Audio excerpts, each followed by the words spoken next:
Good evening to all of you. Today I am going to deliver a lecture on gene regulation in prokaryotes. That is the life operon. The life operon concept was given by two professor scientists, Jacob and Monod, in 1961.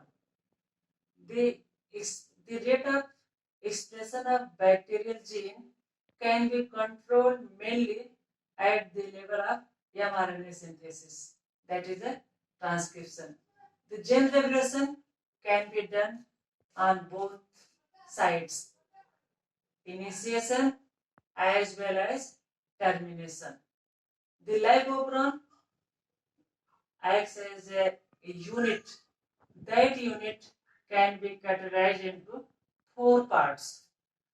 One is the regulatory gene, that is synthesizes a repressor protein, and second one, that is a promoter, which is recognized by the RNA polymerase, and third site, that is operator, at which repressor protein get bind, and the fourth part, that consists of three structural genes that codes for enzyme of lactose metabolism.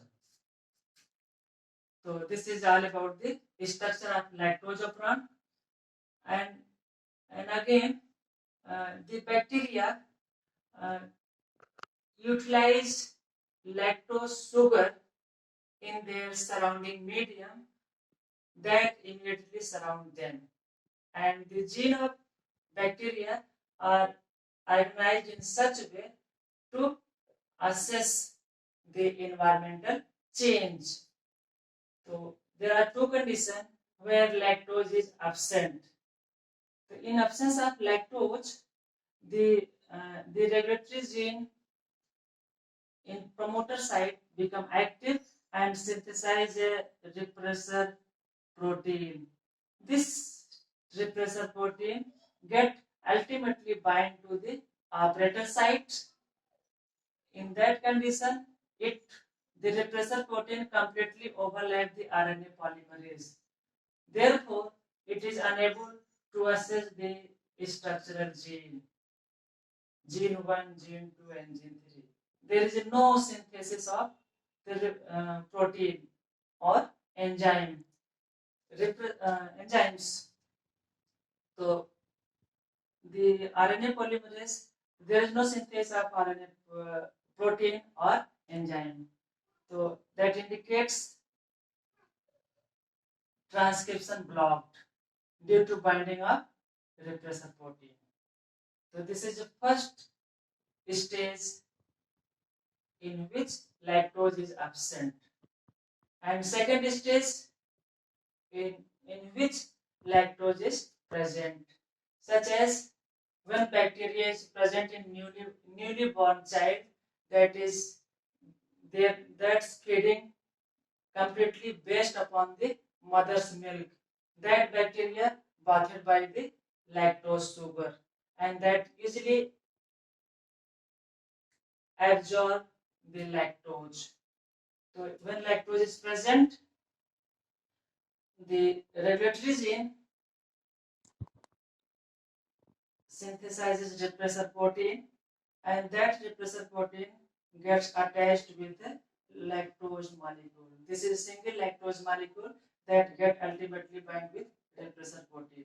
In this complex form, the repressor protein unable to bind the operator site, and RNA, and that condition RNA polymerase is free to assess gene 1, gene 2, gene 3, that is the structural, uh, that is responsible for their transcription, and after transcription and then translation, then it produces three types of protein.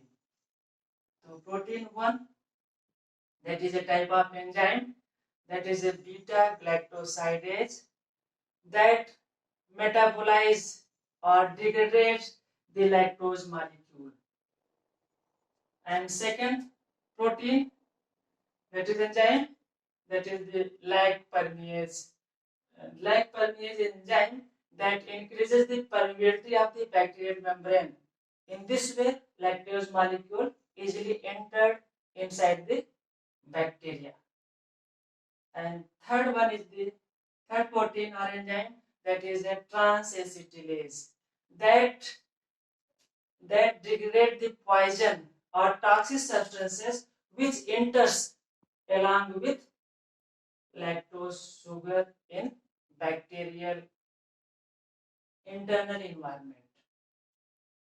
So in this way, when the pressure protein gets bound to lactose molecule, these are unable to bind to operator, and RNA polymerase start to transcribe gene 1, gene 2, and gene 3 into mRNA, and after translation get easily synthesized into three types of enzyme: beta galactosidase, lag permease, and third one is the transacetylase.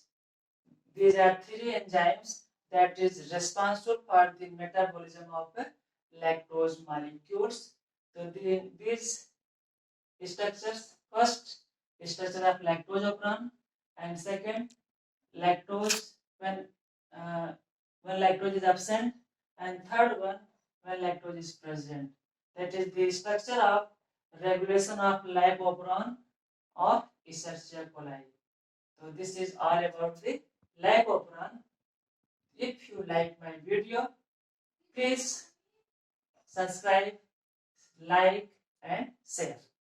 That's all.